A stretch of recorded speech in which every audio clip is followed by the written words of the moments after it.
예, 안녕하세요.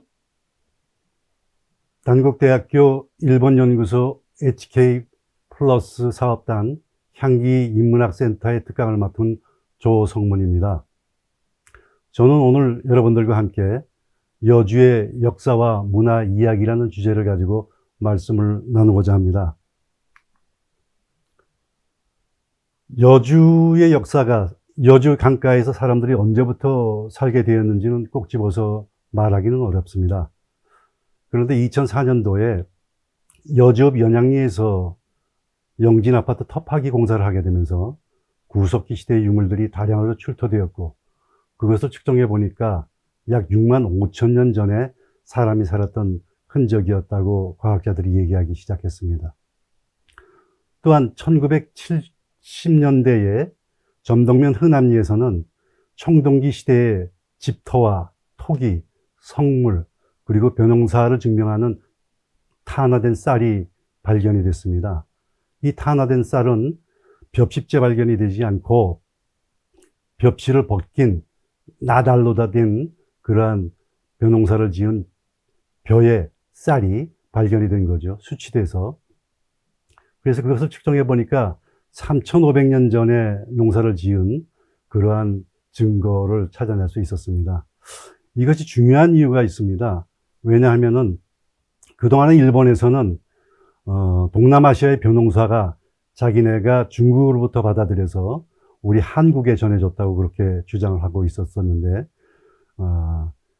1997년도에 점덕면 흔암리에서 청동기 시대의 쌀, 타나미가 발견됨으로 인해서 이제 일본보다 우리가 500년에서 600년 전부터 쌀 재배를, 벼농사를 하고 있었다는 그런 증거를 발견할 수 있어서 흔암리의 타나미 발견은 우리의 쌀 농사 역사가 일본으로 전해진 것이라는 것을 증거할 수 있는 그러한 사건이었으므로 굉장히 중요한 사실이라 할 수 있습니다.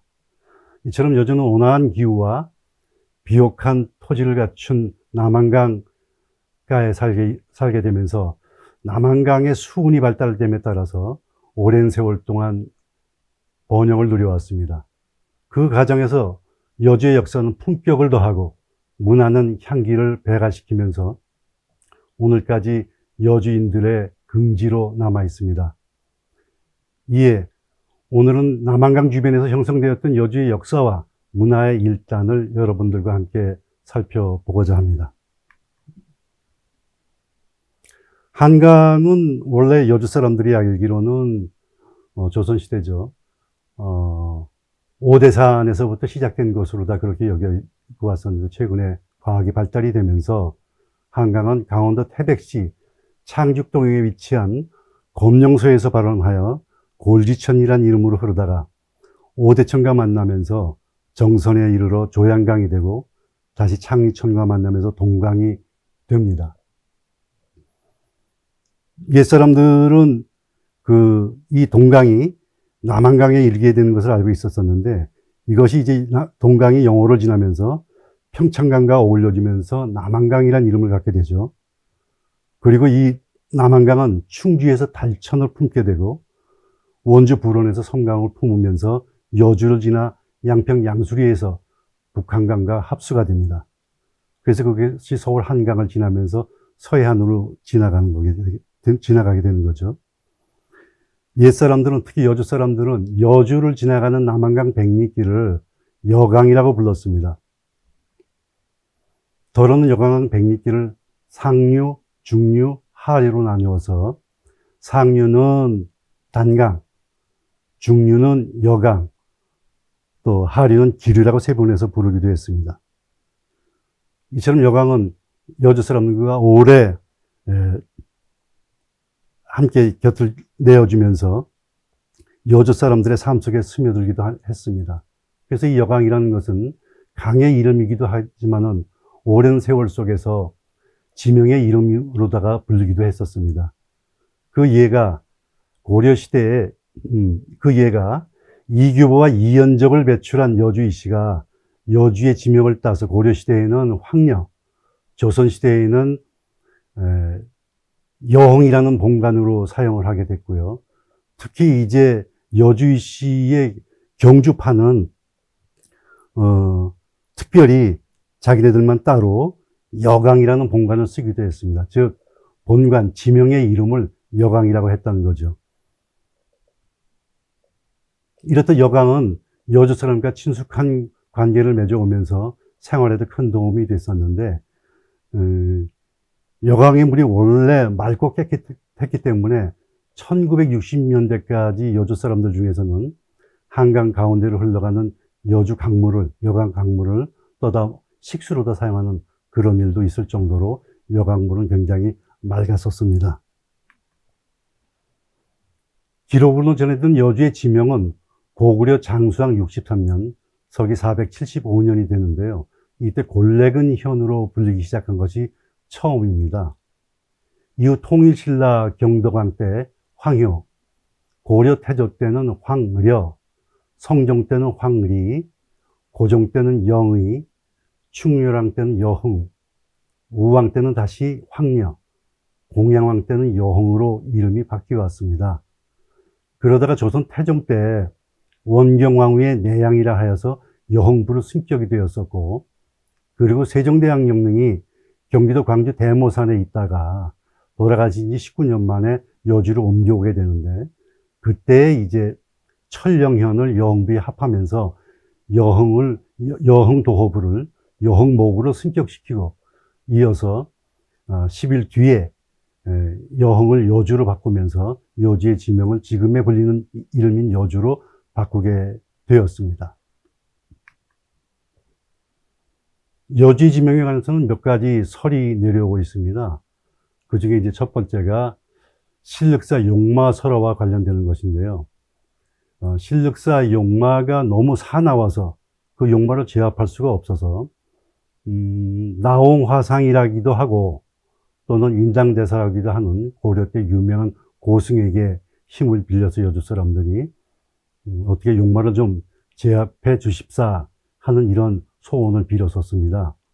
그러자 이제 이 고승이 용마에게 굴레끈을 머리에서부터 입까지 이렇게 씌우는 그 가죽띠 같은 그 끈을 굴레끈이라고 하는데, 그 굴레끈을 머리에 씌워서 용마를 제압했다. 이렇게 해서 그 설화가 전해져 내려오고 있습니다. 그 굴레끈을 한문으로 음차를 하다 보니까 골레근이 됐다. 이런 게 첫 번째 소리고요. 두 번째는 여강이 골짜기 안으로 흐르는 물과 같이 이렇게 깊게 되어 있습니다. 그래서 골짜기를 뜻하는 골과 그리고 흐르는 물을 뜻하는 내, 이것을 조합하여 골레근이 되었다. 이렇게 하는 설이 두 번째 설입니다. 세 번째는 우리말로 누런색을 가리키는 게 골인데, 여강은 여름 홍수 때 누런 황토물이 흐르게 됩니다. 내는 하천을 뜻하는 천을 의미하고 근은 고을을 뜻하는 촌을 의미하기 때문에 여름에 황토물이 흘러가는 여주 강을 가리켜서 골레근이다. 이렇게 하는 것이 세 번째 골레근이라는 말을 하게 된 그런 설이 있고요. 네 번째 골레근은 신라 경덕왕 때 황효, 고려 태조 때 황려 또는 황리 이름으로 다 바뀌게 되는데, 여기서 누렇다는 뜻의 우리말 골이 홍수 때의 여강을 의미하는 것인지는 좀 의문이 들게 됩니다. 골이라는 것은 고라말 또는 공골말 이렇게 나오듯이 털빛이 누런 말을 고라라고 하고 있거든요. 그리고 가라말이라는 것은 거물만을 가리키고 있습니다. 그래서 이 누런 말과 검은 말, 즉 여름 홍수 때 흘러가는 여주 강을 누런 말에 비유를 하고, 가라말, 검은 말은 늦가을이나 겨울철에 여주 강물은 아주 검푸릅니다. 거기서 이제 여주 강을 가리켜서 검은 말을 연상을 했다. 그리고 황효의 효와 황리의 리는 동물이 날쌔다 용감하다는 뜻이 있기 때문에 신라 신문왕 때 지방군사 조직인 십정이 여주에 십정인 기마부대를 여주에 창설했는데, 그 십정 중에 골레근정이 여주에 있었다는 점을 감안하면은 이 골레근이란 여주의 옛 이름은 꼭 그 누런 여주 강물 또는 검은 여주 강물 이것을 뜻하는 것이 아니라 기마 부대에 있었던 말과도 연관되는 것이라고 짐작하기도 합니다.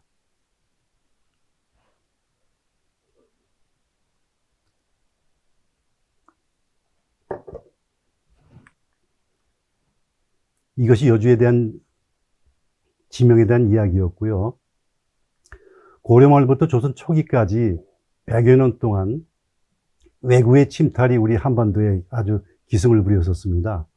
그래서 바닷길이 조운을 통한, 그러니까 국가의 세금을 바치는 그런 물건들이 배를 타고 한양으로 오거나 개경으로 오게 되는데, 그런 것들의 바닷길이 막히게 되니까 부득이 이제 영남의 60여 개 읍은 그 세금을 세제와 중령을 넘어서 남한강을 통해서 한양으로 운반하게 되었습니다. 또 조정은 이 밀려드는 전세를 분산시키기 위해서 남한강 주변에 8개의 수조처를 설치하게 되죠. 여주에는 조선 초기에 경창 직납지로서 수조처, 즉 조운선을 받아들이는 창이 3군데 있었습니다. 첫 번째 창이 오음포창이라고 하고요. 여주 동쪽 심리강변에 설치되어 있어서 옥천이나 보령 등지에 충북 내륙 6개 군으로부터 전세를 받아서 보관을 했었고요. 두 번째가 퇴평포창인데 이것은 여주 읍내에 있었습니다. 그래서 여주와 음죽과 청안에 있는 전세를 받았다고 합니다. 그리고 이제 세 번째 이포창이 존재를 했는데, 이 이포창에서는 이천, 죽산, 진천의 전세를 받아서 보관을 했었습니다. 또 이포창은 세조 이후에 좋은 참이 설치되면서 이름이 바뀌게 되는데, 이포참으로 이때 이포참 위에 한 20리 정도 떨어진 곳에 양화참도 동시에 이제 설치가 됩니다. 그래서 이제 여주에는 참이, 조세를 받아들이는 참이 2군데 존재하게 되는데, 좋은 참이 하나로 여주읍의 전세를 받게 되고요. 이포참에서는. 그리고, 이포참과, 양화참에서는,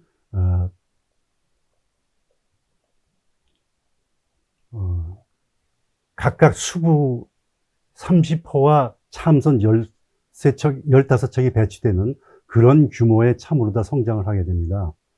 이 수참선의 운영이라는 것은 수부 확보와 함께 굉장히 어려운 문제였었습니다. 그러니까 이제 세곡을 실은 배가 한양으로 가게 될 때 보통 1000석 정도 싣게 된다는데, 큰 배에 그렇게 싣게 되면 배가 한 2m 정도 가라앉게 된답니다, 물속으로. 그러니까 이 배가 원활하게 운항을 하려면은 적어도 2m 이상의 수심을 유지해야 되기 때문에 여강은 물론 한양으로 들어가는 그 한강의 깊이가 2m 이상의 평균 수심을 유지해야 했었습니다. 그것을 이제 수부들과 수참들이 그것을 진행을 하게 되는데, 지금처럼 그렇게 어떤 발달된 어떤 기구가 없기 때문에 사람들이 자맥질을 해서 잠수하면서 물속 깊이 자갈이나 모래를 파올리는 작업이 굉장히 지난했기 때문에 많은 사람들이 고통을 받게 되고, 또 더러는 그것을 피하기 위해서 짐을 싸서 야반 도주하는 일들이 발생이 됐기 때문에 국가에서 수참선 운영을 굉장히 어려워했었습니다. 그래서 이제 이 수참선 운행이 민간업자들한테 맡기게 되는, 그래서 민간 수참을 하는 그러한 민간 사선과 사선업자들이 생기게 됐는데, 그때 여주도 그런 것을 기화로 해서 이제 여주 포구들이 발달을 시작하게 됩니다. 그래서 이제 남한강의 이제 교역이 중심이 국가에서 민간인 상인들로 이제 바뀌게 되는데, 그때 생긴 것이 객주와 여각입니다. 그 객주는 물산객주를 말하는 것이고, 여각은 이제 물산객주에서는 한양에서 올라오는 화물이라든지 또는 강원도 쪽에서 내려오는 화물들을 위탁 판매하는 그런 역할을 했었고요. 여각에서는 그것을 운반하는 사람들의 잠자리를 제공하는, 이렇게 2가지 종류로 다 시작이 되다가 나중에는 객주라는 이름으로 이제 합해지게 됩니다. 어쨌든 이런 교역의 발달을 통해서 여주가 발달을 하게 되는데, 1920년대 기록을 보게 되면은 목계의 40에서 30에서 40호 정도의 이 객주가 발달이 됐고요. 가흥에 5개에서 10개 정도의 객주가 존재를 했고, 여주에는 10개에서 20호 정도의 객주가 있었다고 기록에 남아 있습니다. 특히 이포나루에서는 추석에서부터 입동까지 약 한 80일 동안 매일 하루 평균 1000석의 쌀이 한양으로 출하되었다고 할 정도로 번창을 했었습니다. 우리 이포 지역에서는 천령현이 있어서 여흥과 양근을 다스렸었는데 1469년 예종 1년에 세종대왕릉이 천릉하면서 여주가 목으로 승격되고 여주가 이제 더 커지게 되면서 천령현이 여주의 폐합이 되게 됩니다. 통폐합되게 되죠.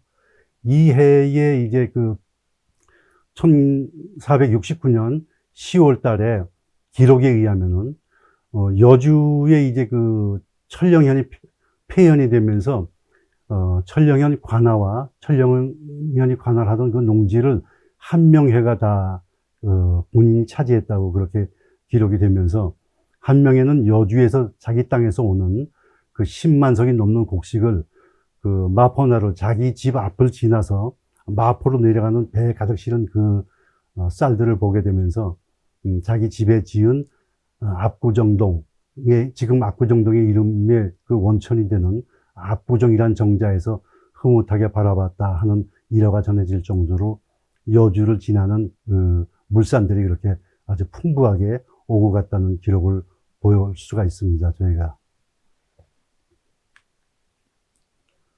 이제 포구가 발달하다 보니까 여주 여강길 백리길에서는 18개의 나루가 번성하게 됩니다. 그래서 이제 창남나루로부터 시작을 해서 여주를 지나는 여주나루, 그리고 이제 18번째로는 금사면 전북리 머럼부락 앞에 있는 앙동나루까지 18개의 옛 나루터가 번성을 하게 되죠. 또 이제 18개 포구 사이사이에는 또 유명한 여주의 누정들이 존재를 하게 됩니다. 그래서 이제 그것이 여주시 우만동에 있는 욕파정으로부터 17개가 이제 누정이 있었던 자리가 또는 누정이 있는 것들이 남아 있는데요. 마지막 백호윤유가 금사면 금사리에서 자기 집에다 짓고 여강길을 감상했던 백호정까지 17개 여주의 누정이 존재하게 되었습니다. 강가를 중심으로 해서 이제 민속 신앙이 발달을 하게 되는데요. 남한강 수로가 발달을 하면서 이제 자연스럽게 배 안전 운행과 특히 사람들의 한양과 또는 강원도로 오가는 사람들의 안전을 비는 신당과 사찰들이 등장하게 됩니다. 그래서 이제 이포의 신당, 흥천 계신리의 마해불, 천성동의 신륵사 대표적이라고 할 수 있는데요. 태종실록에 의하면은 내시별감을 이포에 보내서 이포 신에게 제사를 지내게 했다는 기록도 보여지고 있고요. 또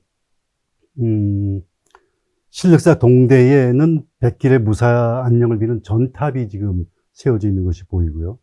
또 계신리 마해불도 무사 항해를 비는 사람들의 소원을 비는 그런 마해불로 자리를 잡아서 지금까지 우리에게 남아 있습니다. 그렇듯이 강변을 중심으로 해서 여주에는 마을 신앙들이 아직까지 여러 군데 남아 있는데요.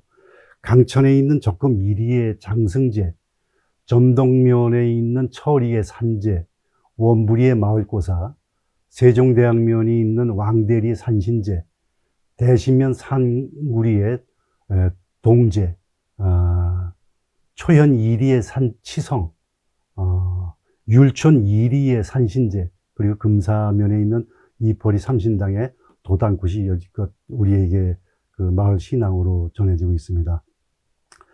여주에는 또 민속놀이 2가지가 대표적인 것이 전해 내려오고 있습니다.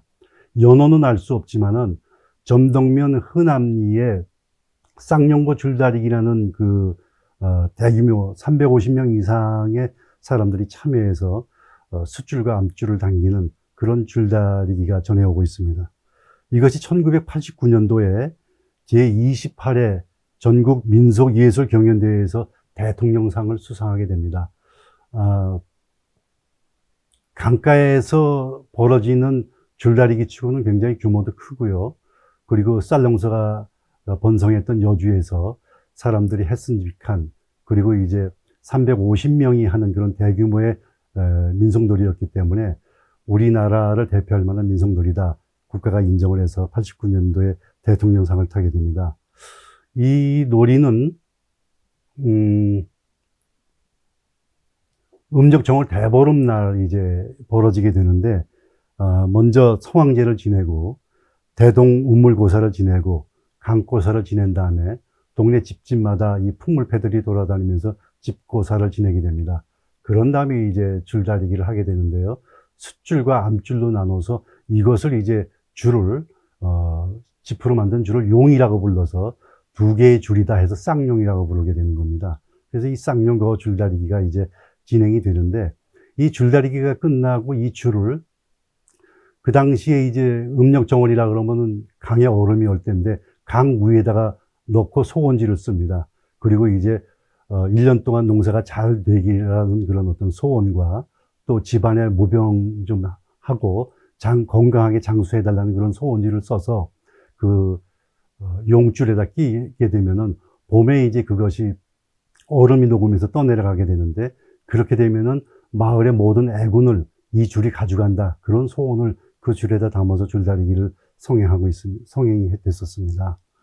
그리고 이제 또 하나의 민속놀이가 정월 대보름날 다음 날인, 그러니까 음력 정월 16일 날 벌어지는 간암면 본두에서 열리는 낙화놀이라는 놀이입니다. 근데 이 낙화놀이는 안동의 하회에서 벌어지고 있는 선유 줄불놀이라는 것과 굉장히 유사합니다.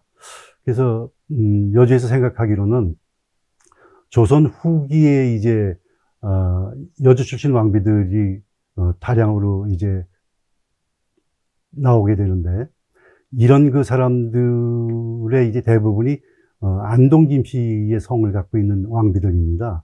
그래서 그 안동 김씨의 왕비들이 안동에 사는 왕비가 아니라 여주에 진출해서 여주에 사는 안동 김씨들의 자녀들이었었는데, 그래서 이제 그 안동 하회마을에 있는 선유 줄불놀이하고 이것이 너무 똑같기 때문에 여주에서는 근원을 대기가 좀 어려운 놀이였었고, 안동에서는 그게 확실히 근원이 확실하기 때문에 그때 그 여주에 살고 있던 안동 사람들이 안동에 있던 하회마을에 있던 그 자기 고향에 있던 그러한 이 줄불놀이를 가져다가 여주에 전수한 게 아닌가, 이렇게 생각이 되는데, 이 줄불놀이는 여주에 있는 그 낙화놀이라는 것은 여주에서는 낙화놀이라고 합니다. 낙화놀이라는 것은 어떻게 진행되냐 하면은 소나무 껍데기를 이제 그 불에 태워서 숯으로 만든 다음에 곱게 가루를 만듭니다. 그것을 이제 한지에다 곱게 싸서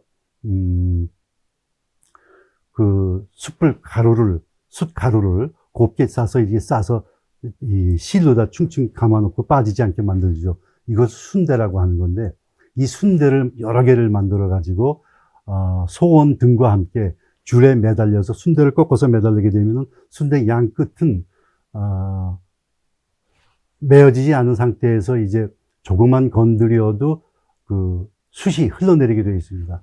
거기에 이제 불을 붙이게 되면은 숯에 이제 그 불이 붙어서 가느다란 이제 숯가루들이 불 붙은 것이 떨어지게 되는데, 이것이 큰 장관을 이룹니다.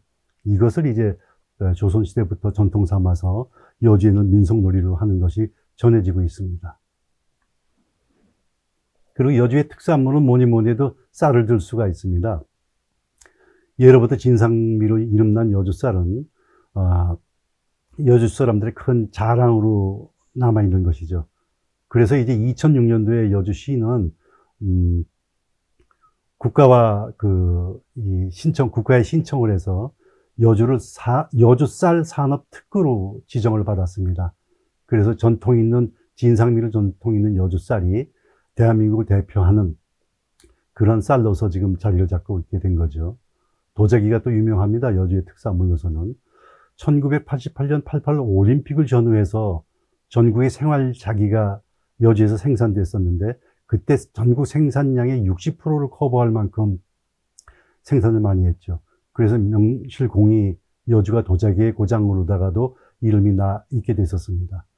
지금까지도 도자기를 하는 사람들이 400여 업체가 되면서 그 대한민국 도자기를 대표하는 그런 고장으로서 존재하고 있죠.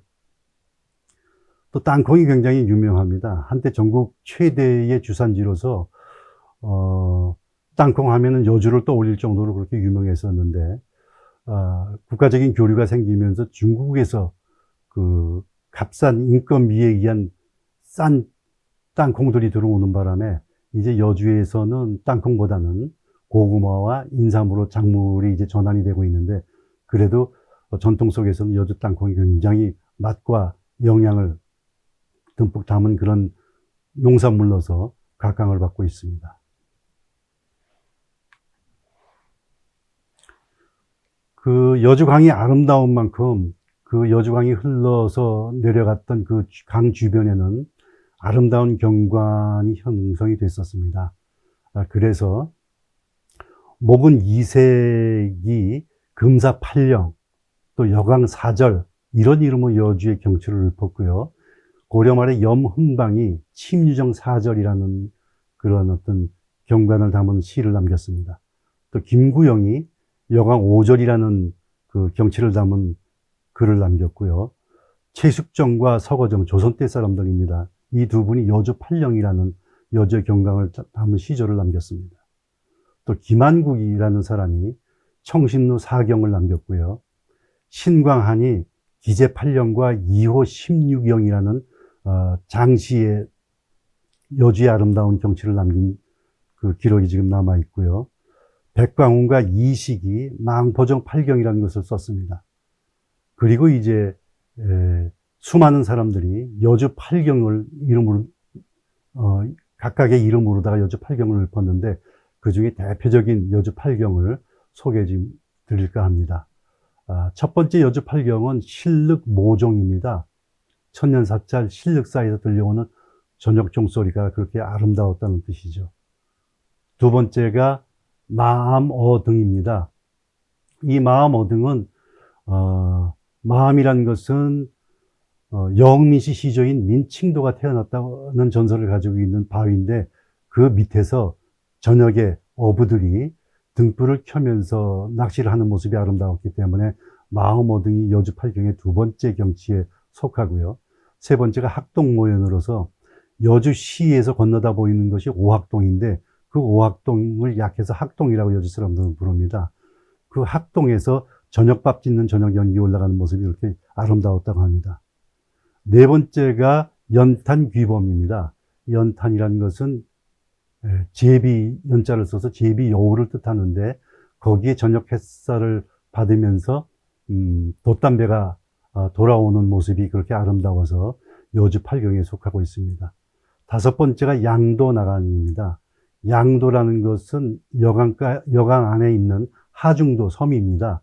섬인데 그 양섬이라는 섬에 늦가을서부터 한겨울에 기러기 때가 내려앉는 모습이 멋있기 때문에 양도나간이라는 것이 여주 오경으로 남아 있고요.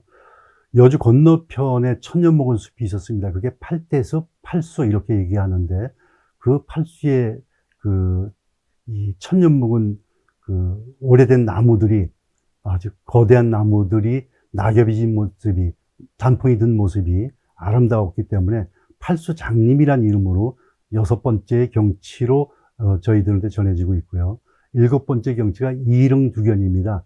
두 개의 능, 이릉은 두 개의 능인데 그것이 첫 번째가 세종대왕릉이고 두 번째가 효종대왕릉입니다. 그 능에 있는 숲에서 두견새가 우는 모습이 굉장히 듣기 좋았다. 이래서 여주의 7경에 속하고요. 마지막 8경이 파사과우입니다. 여주시 그 대신면에 있는 파사성이라는 옛 성이 있는데 삼국시대 때 만들어졌다고 전해지는 그 성이 있는데 거기에 여름철 소나기가 비껴가는 모습이 아름다웠습니다. 그래서 그것이 이제 여주 팔경의 하나입니다.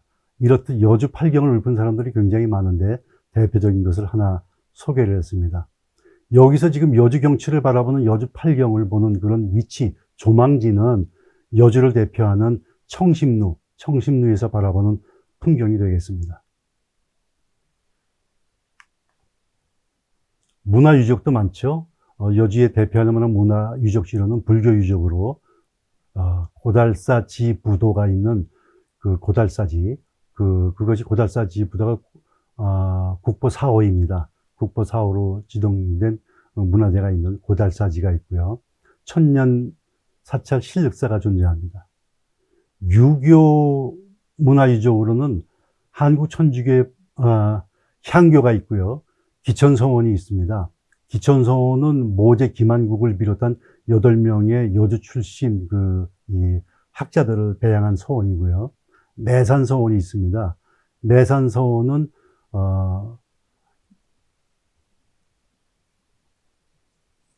목은 이색 선생하고 중국으로부터 목화를 수입해온 문익점 선생을 모신 그런 서원이 되겠습니다. 그리고 대로사가 있는데요. 대로사는 이제 효종대왕의 스승인 우암 송시열 선생의 사당입니다. 이런 것이 유교유적으로 남아있고요.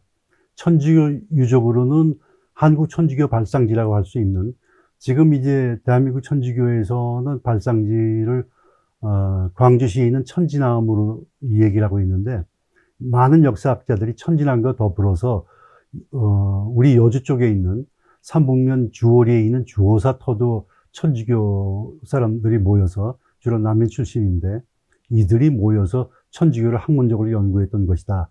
그래서 천주교의 발상지라고 할 만하다 하는 그런 주호사터가 남아 있습니다. 또 여주는 특이하게도 동학과 연결이 되어 있는 곳입니다. 그래서 동학 유적이 좀 남아 있는데요.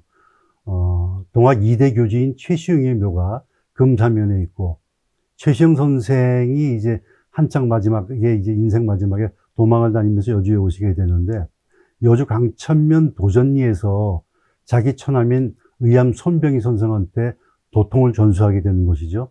거기서 도통을 전수한 그 집이 지금 남아 있고요. 그 집에서 이천식천이라고 하는 동학의 깊은 그 의미가 담긴 설법을 해서 그 설법지가 남아 있습니다. 그래서 동학의 유적지로 존재하고 있고요. 왕릉이 2군데가 있습니다. 첫 번째 왕릉이 아까도 말씀드렸듯이 세종대왕릉이 있고요. 두 번째 왕릉은 효정대왕릉이 자리 잡고 있습니다. 또 이제 여주왕비가 이제 9명이 존재하는데, 그 중에서 명성황후 생가가 여주읍에 지금 존재하고 있습니다. 그래서 관광지로 각광을 받고 있죠. 이런 유적들이 여주에 존재하고 있습니다. 이 문화재가 이제 또 여주에서 여러 개 있는데, 그 문화유적들과 관련되어 있는 문화재들도 있고요. 또 이제 특산물과 관련된 문화재들이 존재하고 있습니다. 매년 5월달이 되면은 여주를 대표할 만한 그 특산물인 도자기 축제가 열리고 있습니다. 수십만 명의 사람들이 다녀가죠. 그리고 6월 23일이면은 효종대왕과 그 부인인 인선왕후 기신제가 효종대왕릉에서 열립니다. 5월 15일 스승의 날인 5월 15일 날은 세종대왕 탄신일이기도 합니다.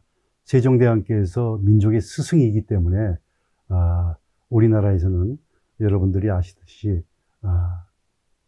스승의 날을 5월 15일로 정해서 현재 우리를 가리키고 있는 스승을 기리고 있는 건데, 그 원천이 세종대왕임을 우리가 세종대왕의 탄신일을 통해서 알 수 있습니다. 그래서 세종대왕 탄신일인 5월 15일 스승의 날에는 세종대왕 숙모제가 세종대왕릉에서 열리고 있습니다. 한글을 창제하신 것이 세종대왕의 아주 큰 업적이기도 한데, 그 10월 9일 날 한글날 문화행사가 세종대왕릉에서 열리고 있습니다. 또한 이제 여주의 그 곡식, 쌀을 중심으로 해서 여러 가지 그 고구마라든지 콩이라든지 조라든지 보리라든지 이런 것들이 생산이 되는데, 그런 그 오곡들을 추수하면서 기쁨을 함께하는 오곡나루 축제가 10월에 매년 열리고 있고요. 명성황후 축제가 2개가 열리고 있습니다. 하나는 탄신일인 11월 17일 날 명성황후 숙모제가 명성황후 생가에서 열리고 있고요. 돌아가신 날이 10월 8일인데 그날은 명성황후 추모제라 그래서 그분의 안타까운 죽음을 이리는 문화제가 명성황후 생가에서 열리고 있습니다.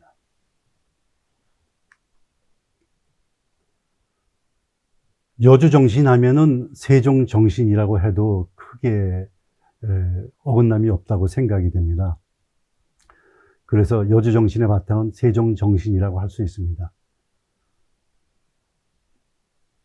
여주라는 이름이 아까도 말씀드렸듯이 세종대왕 능이 여주로 옮겨오면서 영에서 여주로 바뀌었듯이 여주라는 이름은 세종대왕과 불가분의 관계에 있습니다. 그래서 여주는 세종대왕의 도시라고 할 만하고요. 여주는 또 세종대왕의 어머니는 원경왕후의 고향입니다. 그래서 어머니의 고향, 외갓집이 있는 동네이기도 합니다. 또 세종대왕이 훌륭한 인물임을 미리 알아챈 여인이 있었습니다. 그가 세종대왕의 셋째 누나인 경안공주인데 그 경안공주의 묘가 또 여주에 있죠. 또 세종대왕과 소원왕후의 극락왕생을 비는 천년사찰 칠륵사가 여주에 존재하고 있습니다. 또 세종대왕은 왕자 시절에 한 번, 임금이 돼서 두 번, 아버지 태종과 함께, 그리고 형인 양녕과 효령과 함께 여주를 세 번이나 방문을 하시는 곳입니다. 그래서 세종대왕이 왔다 가신 곳이기 때문에 의미가 더 있고요. 그래서 또 세종대왕은 또 1469년에 예종 1년에 여주로 다 능이 옮겨오게 되는데, 그로부터 지금까지 500년이 넘도록 여주에서 영면을 하시고 계시기 때문에 여주는 명실공히 세종대왕의 도시라고 할 수 있습니다. 당연히 세종의 어리 서려에 있는 세종정신이 살아있는 그런 곳이라고 해도 과언이 아니라고 생각하고 있습니다.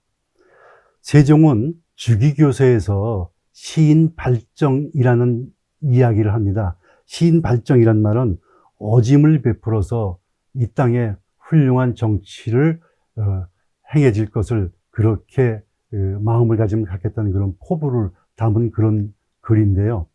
어쨌든 여주에는 세종대왕의 어짐을 베푸는 애민과 그리고 백성들을 섬기는 사민과 백성들과 더불겠다는 여민과 백성들의 편안함을 위해서 노력하겠다는 그 편민의 정신이 살아있는 곳이라고도 할 수 있습니다.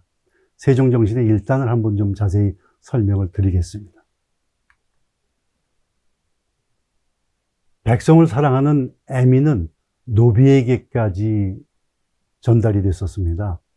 조선시대 때에 이제 노비는 두 가지 종류로다가 설명을 드릴 수 있는데요. 그것이 하나가 관노비고 하나가 산노비입니다. 개인집에서 데리고 있는 양반을 뜻하는 거죠.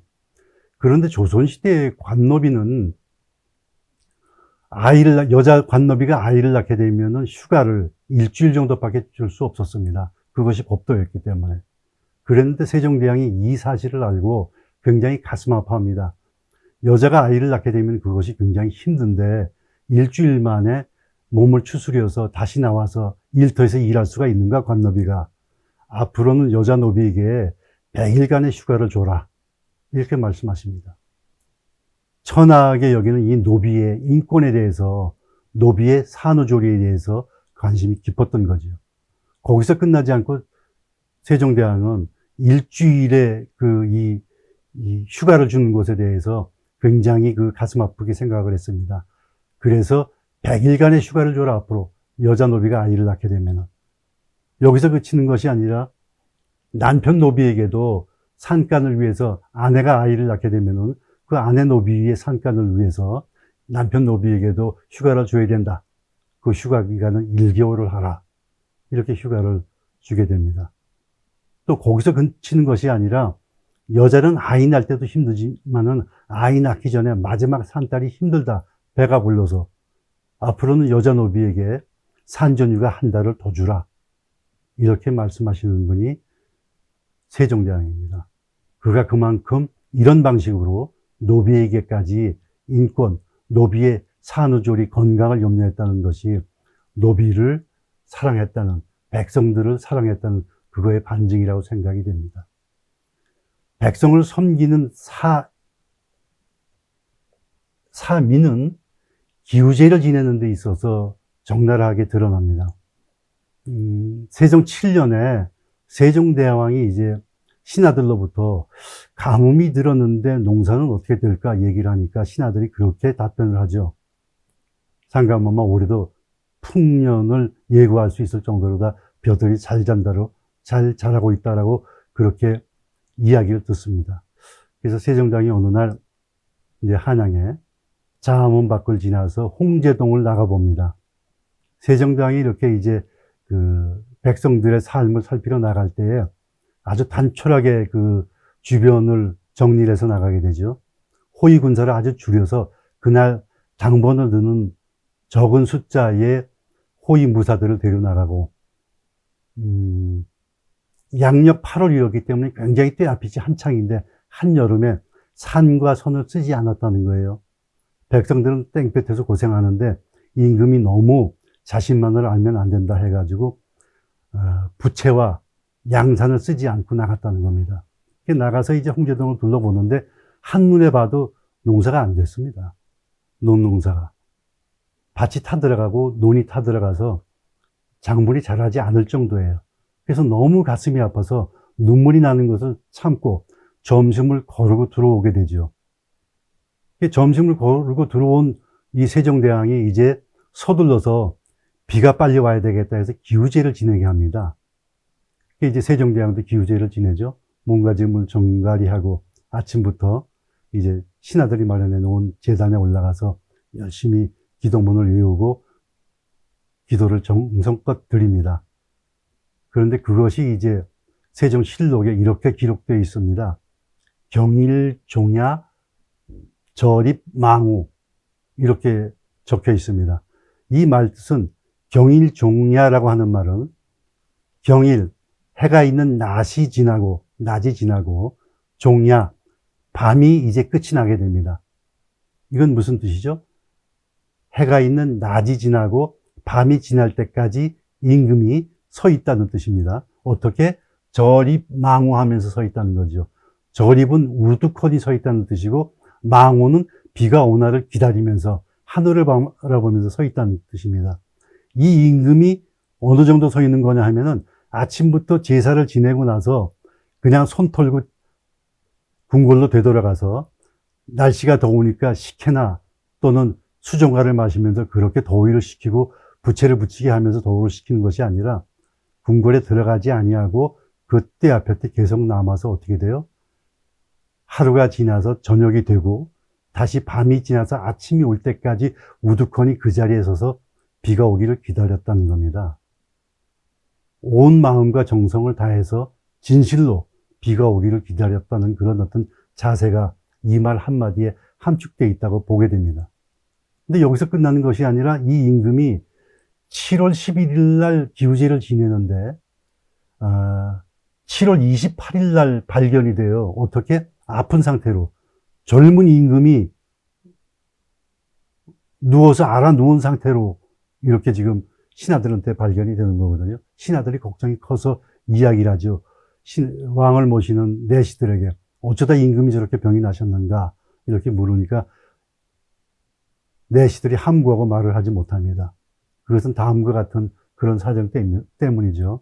어떻게 아팠느냐 하면은 임금이 그렇게 경일종야하고 절입망우한 뒤에도 궁궐로 되돌아와서 가뭄을 걱정을 하면서 어떻게 비가 내릴 수 있게 할까 그런 고민 끝에 18일부터 앉아서 날새기를 기다렸다.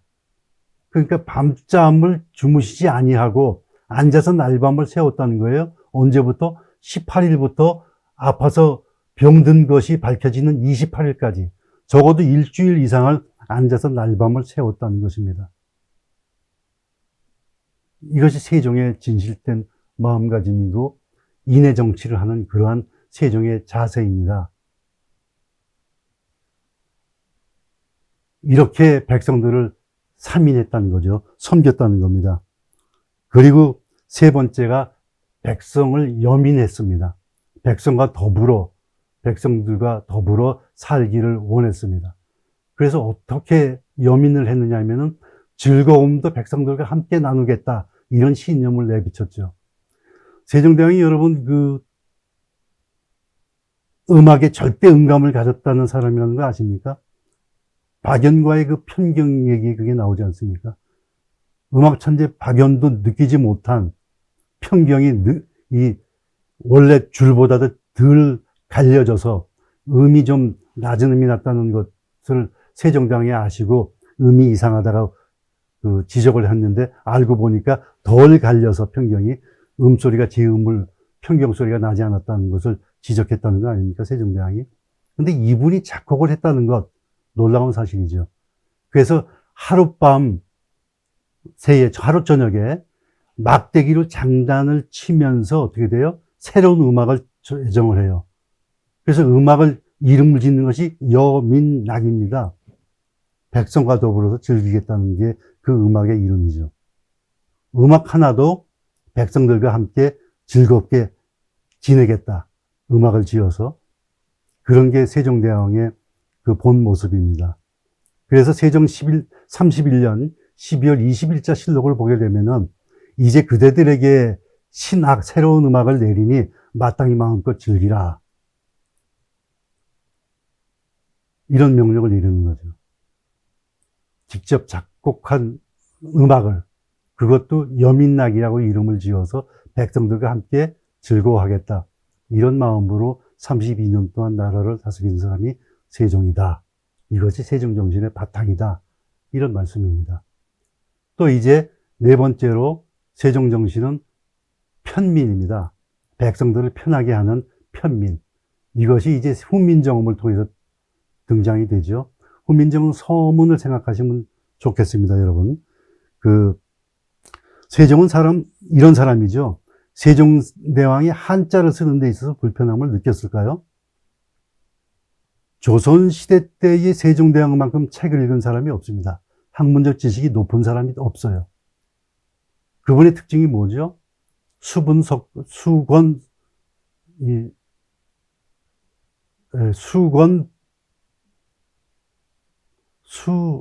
석권, 숲을 석권이란 말을 하게 되는 건데, 손에서 책을 잠잘 때를 제외하고는 손에서 책을 놓지 않았다. 이런 분이죠. 그만큼 공부를 열심히 하신 분인데, 이분이 이제 백성들의 어려움을 보시게 됩니다.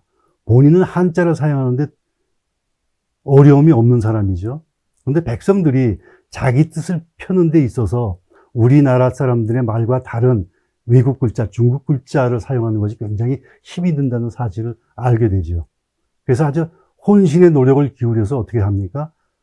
슬기로운 사람은 반나절 만에 어리석은 사람이라 할지라도 열흘이면 깨우칠 수 있는 세계에서 가장 과학적이고 세계에서 가장 배우기 쉬운 글자 훈민정음을 만들어내는 거 아닙니까?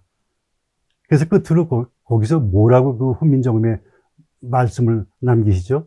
사람들로 하여금 쉬 익혀서 날마다 쓰는데 편하게 하고자 할 따름이다. 이 편하고자 할 따름이라는 그 마음을 이 훈민정음 서문에 그렇게 밝히신 분이 세종이십니다.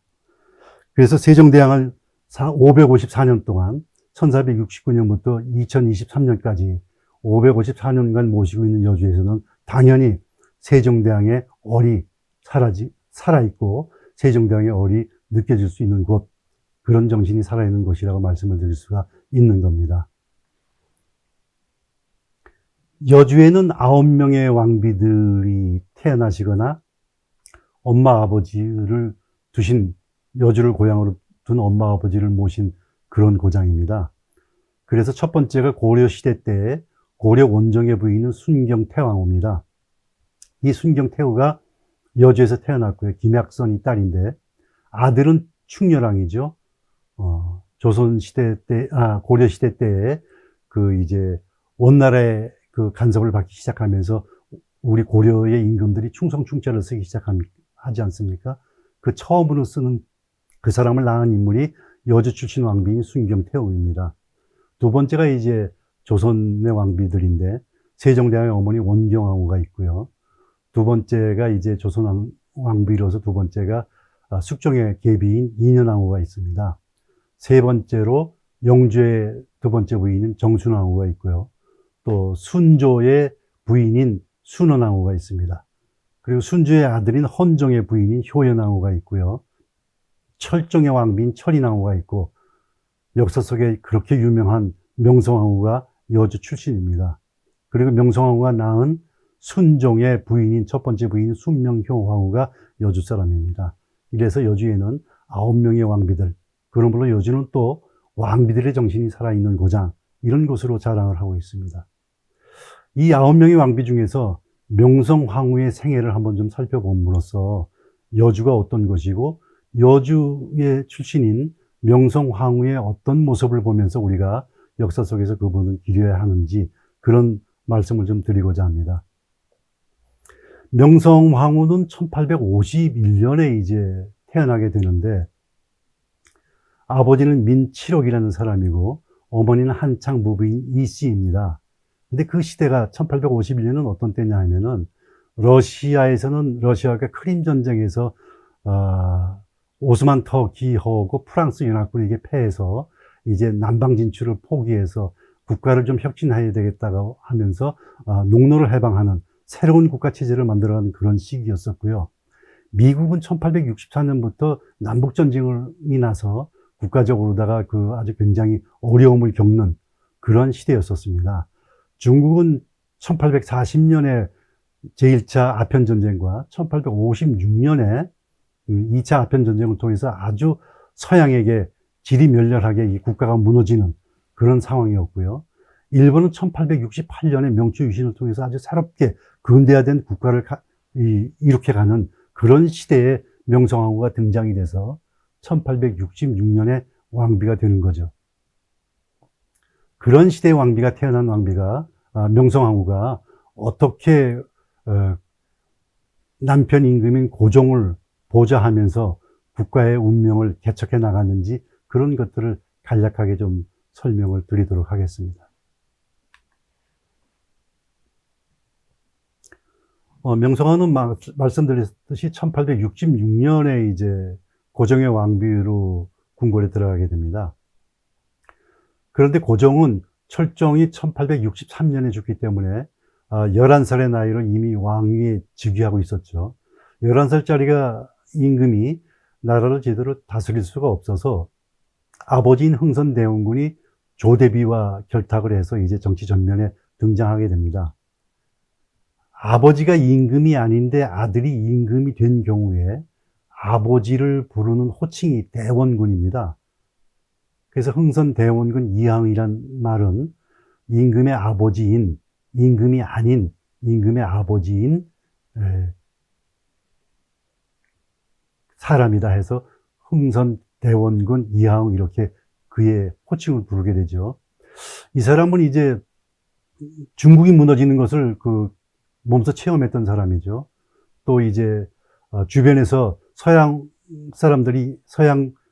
외국선들이 들어와가지고 무도를 개방하자고 자꾸 조선에게 그 압력을 넣었던 시기였기 때문에 우리가 잘못하다가는 중국처럼 망할 운명에 처할 수가 있다. 외국 오랑캐와 섣불리 교류를 하다가는.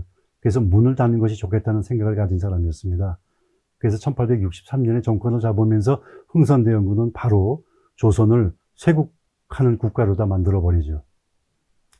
그러면서 서양 오랑캐의 앞잡이다 해가지고 천주교를 믿는 사람들에게 박해를 해서 1866년이 되면은 병인 박해를 통해서 5,000명 이상의 천주교도들을 죽이는 그런 일을 벌이는 사람이기도 합니다.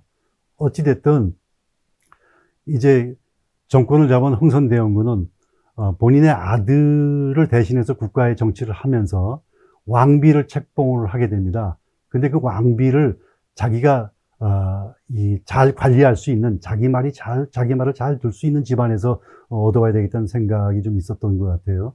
그래서 주변을 살펴보니까 흥선대원군은 처갓집이 영미시였었습니다. 외갓집도 영미시였었고요. 그래서 처음에 정권을 잡으면서 한 일이 자기 장인, 흥선대원군이 자기 장인인 민치구를 공조판사로 만드는 일을 정권을 잡으면서 했고요. 두 번째로 자기 처남인 민승호를 과거에 급제시키는 일을 하게 됩니다. 즉 명성황후가 왕비가 되기 전부터 흥선대원군은 나라의 살림살이를 할 때에 자기를 돕게 될 그러한 정치인들을 영미시 중에서 발탁을 하게 되는 것이죠.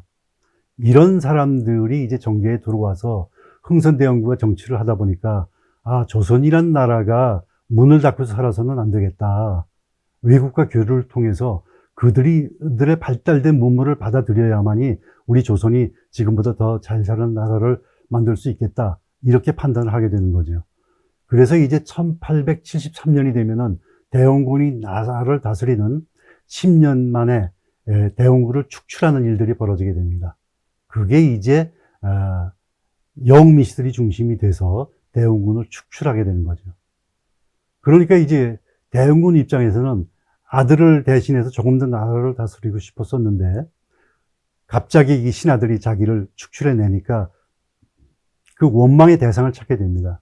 그 첫 번째 대상이 아들을 생각하는데 그 유교 국가에서 아들과 아버지가 싸우는 모습은 그 바람직하지 않은 거거든요. 특히 이제 국왕인 아들과 싸우는 것은 그것은 상당히 유교 사상으로서는 맞지 않는 일이기 때문에 대안을 찾게 되는데 그것이 역사 속에서 며느리인 명성황후, 영미씨인 명성황후가 되는 겁니다. 그래서 명성황후는 애꿎은 일을 당한다고 봐야죠. 본인이 정치에 관여하기도 전에 그 정치에 관여했다는 그런 어떤 오명을 쓰면서 시아버지의 적대적인 관계를 벌이게 되는 겁니다. 그래서 이제 73년이 되면은 대원군이 물러나게 되면서 궁궐에 화재가 일어나게 되거든요. 왕비가 잠들 만한 침전 120칸이 불이 타게 되는데 그것은 대원군과 관계에 있는 궁녀들이 방화한 그 방화 사건이었습니다. 그래서 이제 범인이 그런 사람들이었구나 이렇게 느끼게 되고 결정적인 사건이 1874년에 일어나게 됩니다. 1874년은 어떤 일이냐 하면은 죽동궁 폭파 사건이라는 것이 일어나게 되는데 죽동궁에서는 누가 살고 있느냐? 흥선대원군의 처남인 민승호가 명성황후의 대가 끊겨서 명성황후의 집안의 명성아버지 민칠옥이가 종손이었는데 민칠옥이 아들을 낳았는데 일찍 죽어서 대를 이을 아들이 없고 오로지 무남 동료인 명성황후 하나만 기르게 되죠. 그래서 이제 그 집에 그 명성황후 먼 집안에서 양자를 데려오게 되는데 그 양자가 바로 고종의 외삼촌이자 흥선대원군의 처남인 민승호가 명성황후의 양자로 들어오게 됩니다. 이 명성황후의 양자인 민승호가 들어와서 이제 굉장히 중요한 정치적인 인물이 되는 거죠. 왕의 외삼촌, 대리청정을 하고 있는 흥선대원군의 처남, 왕비의 오빠, 이런 위치에 있는 것이 민승호였습니다. 민승호는 죽동궁이라는 데 살게 되면서 명성황후 어머니 한창 부부인 이씨를 모시고 살게 되죠. 그 집에 사는 데에 이제 10년 만에 74년에 흥선대원군의 보호를 받았던 민승호는 병조판서라는 벼슬에 아주 막강한 벼슬을 갖게 되는 거죠. 이 세력이 커진 민승호가 그 선물을 하나 받습니다. 편지와 동봉이 된 선물인데 아주 자개로 수놓은 고급 함입니다. 함에 자물통으로 잠궈서 열쇠와 함께 배달이 된 선물을 받게 되죠. 편지는 그렇게 쓰여 있었습니다. 대감, 아주 좋은 귀한 물건이 담겨져 있으니 자빈을 물리치고 조용한 곳에서 끌어보라고 되어 있습니다. 그래서 늘 받아오던 뇌물이기 때문에 별 의심 없이 민승호가 그 함을 가지고 안방에 들어와서 그 함을 끌어보게 됩니다. 열쇠를 여는데 여는 순간에 터지게 되죠. 폭탄이었기 때문에. 그래서 그 민승호와 민승호 아들 매지가 그 자리에서 즉사를 하게 되고 같이 모시고 있던 명성황후 엄마 한창 부부인 이씨가 3일 뒤에 죽게 되는 겁니다. 이런 사건이 되면서 명성황후와 흥선대원군, 명성황후와 대원군은 정치적으로 돌아올 수 없는 다리를 건넜다 이렇게 판단이 되는 거죠. 그 폭탄을 보낸 사람이 다름 아닌 흥선군의 사람인 이 진주병사를 지낸 신철균이라는 사람이 보냈기 때문에 더욱 그렇게 되는 겁니다. 어찌됐든 이런 가운데에서 이제 정권을 잡게 되는 고종과 명성황후는 우리나라의 그 국채를 외국과 계약을 하면서 근대화된 개화 국가를 만들어가는 그런 정치체제를 만들겠다는 그런 각오를 다지면서 이제 개항을 하게 됩니다.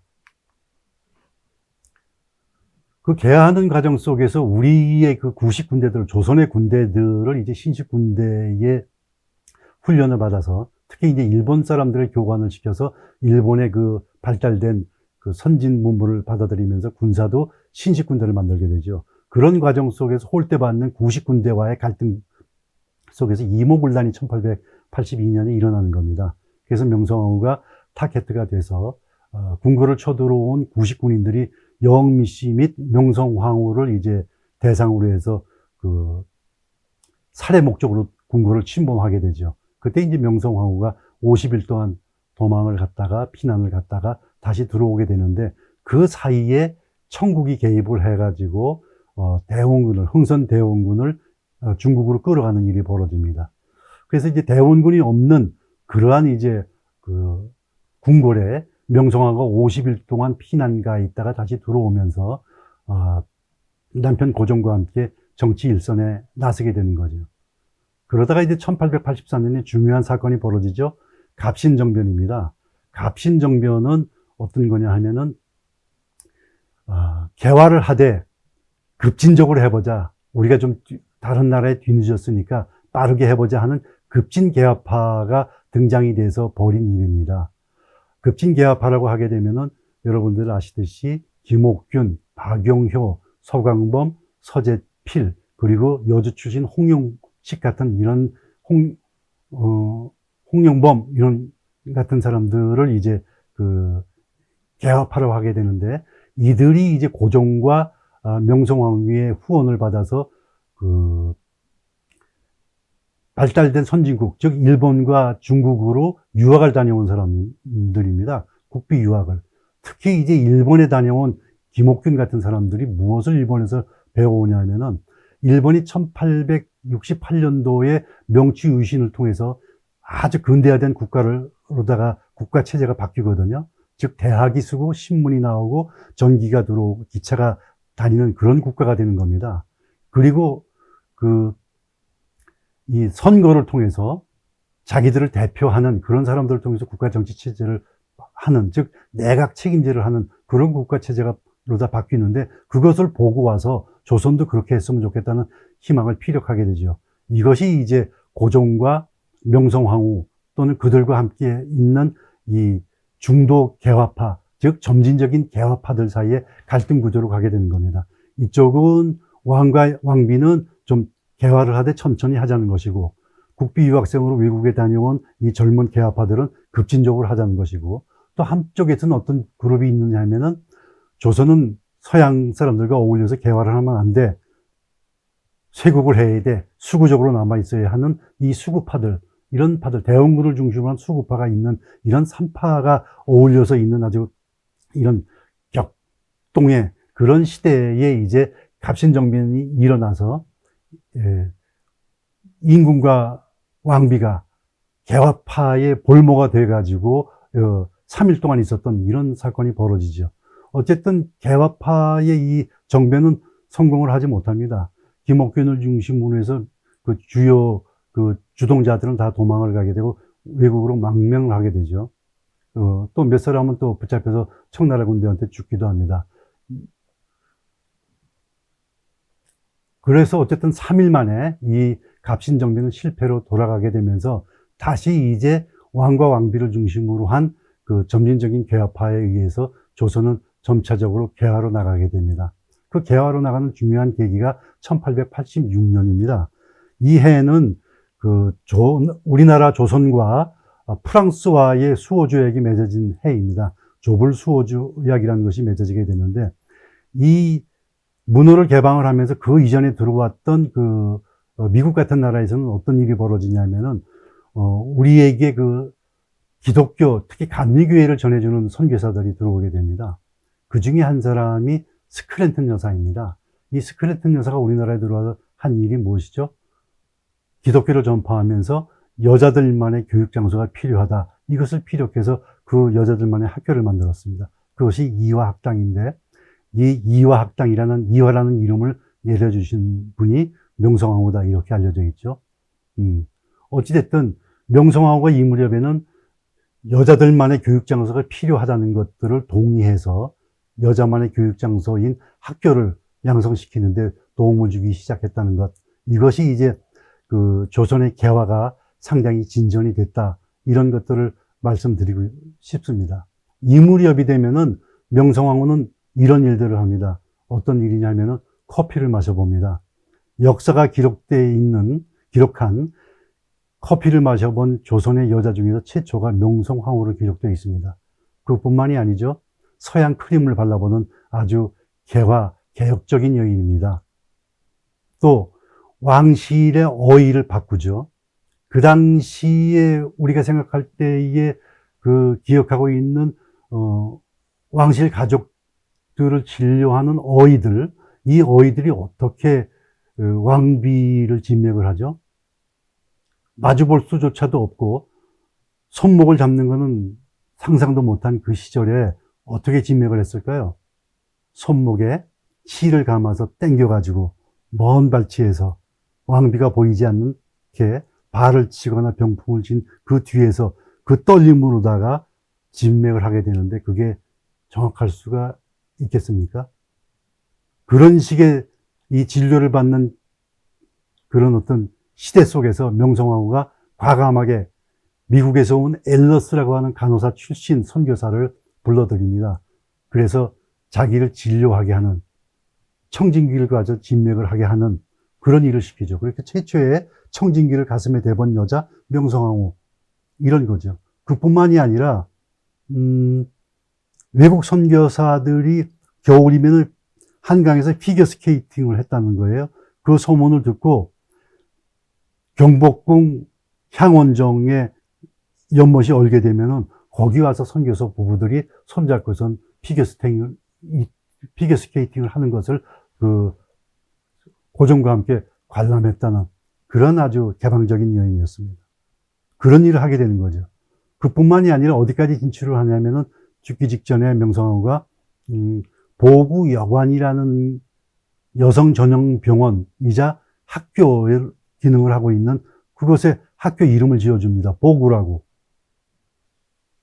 명성황후가 그만큼 여성교육에 관심이 깊었다는 거죠.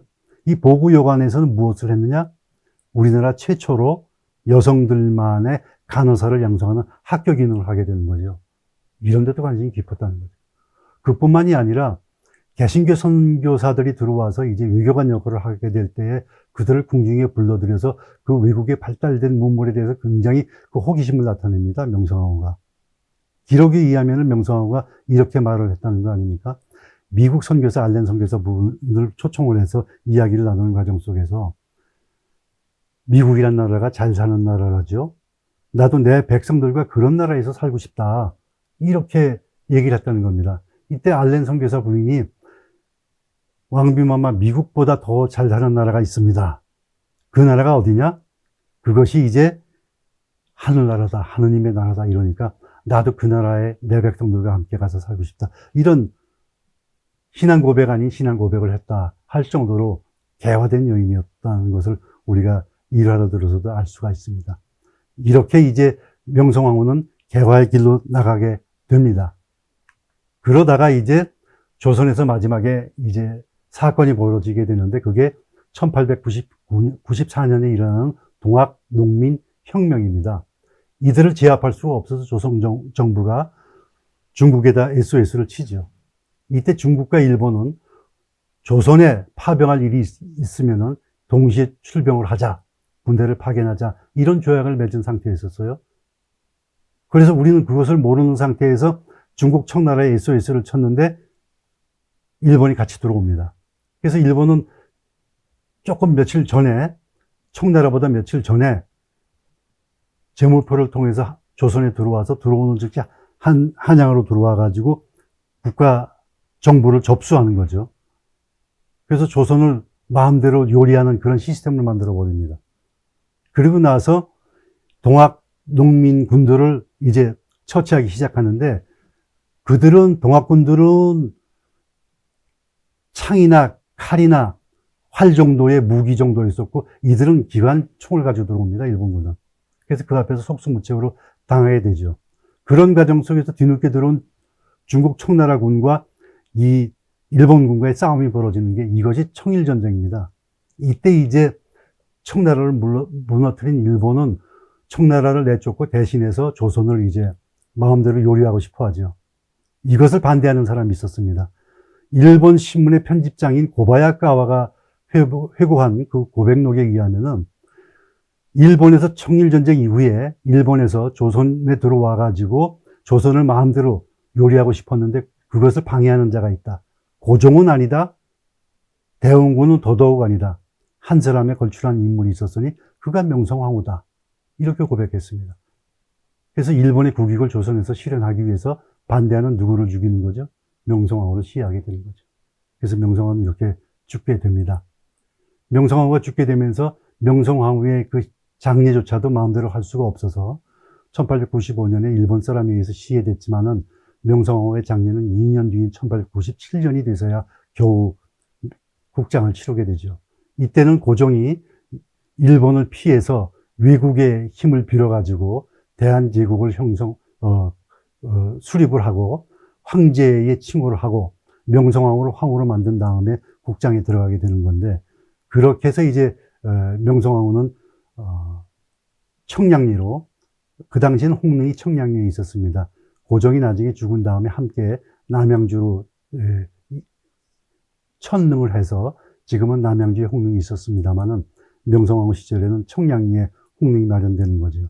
어쨌든 명성황후는 그렇게 국가의 이익을 누구보다도 앞장서서 획득하기 위해서 열강 속에서 국가를 지키다가 일본의 간악한 흉기에 의해서 전쟁을 통하지 않고 이웃나라가 죽는 유일한 사건, 그런 사건 1894년, 95년 명성황후 시해라는 을미사변이라는 그러한 어떤 그 비극적인 사건을 통해서 목숨을 잃게 되는 것이죠.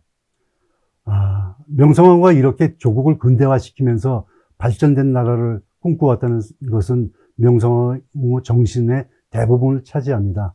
그래서 여주는 명성황후를 통한 9명의 왕비가 있는 왕비 정신이 살아있지만, 그 중에서 명성황후의 그 조국을 개화시키겠다는 그러한 정신, 그것이 명성황후를 대표할 만한 정신이라고 말씀을 드릴 수가 있어서 설명을 드렸습니다.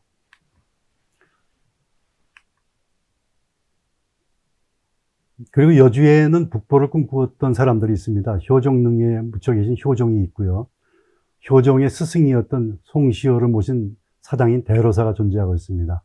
또 여주 사람이면서 북보의 핵심이었던 이완장군 묘와 병조판서로 지냈던 원두표의 묘가 여주에 있어서 여주는 진짜 문자 그대로 북벌의 꿈이 이루어지진 못했지만은 북벌의 꿈을 꾸었던 사람들의 고장, 그들이 묻혀 있는 곳, 그들의 채취가 남아 있는 곳, 이렇게 말씀을 드릴 수가 있겠습니다.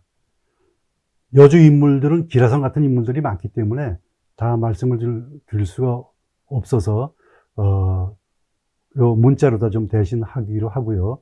마무리를 좀 지어야 될 것 같습니다.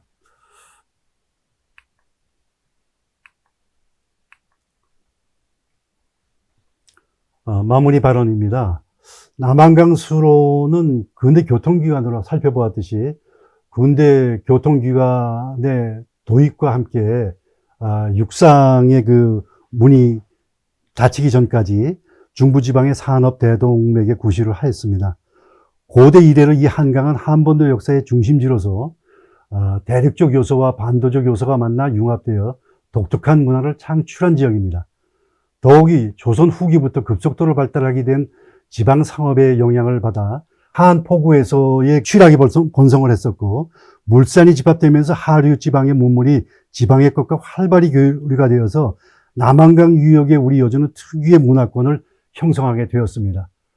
비록 수문의 쇠퇴로 과거처럼 화려했던 그런 어떤 영광과 번화했던 그런 어떤 밀접한 교류는 사라졌지만은 남한강을 사이에 두고 형성되었던 문화의 속성은 아직도 여주 사람들의 의식 속에 살아남아 있다고 할 수가 있겠습니다. 즉, 중상주의적 사고, 강한 생활력, 풍요한 인심, 중앙가의 문화적 독립성 등이 여주인들의 진취적이고 역동적이게 하는 원인으로 작용하고 있다고 말씀을 드릴 수 있습니다. 그래서 오랜 세월 남한강가에서 깃들어온 여주 사람들이 형성해온 사회, 경제, 생태, 역사, 문화의 공동체성을 회복하여 삭막한 현실을 극복하고자 하는 그 모든 의지에, 그리고 그 노력의 결실로 얻어질 풍요로운 삶의 희망을 가지고 있다고 여주 사람들은 하고 있다고 생각을 하고 있습니다. 이상으로 강의를 마치도록 하겠습니다. 함께 해주신 여러분, 함께 해주셔서 고맙습니다. 감사합니다.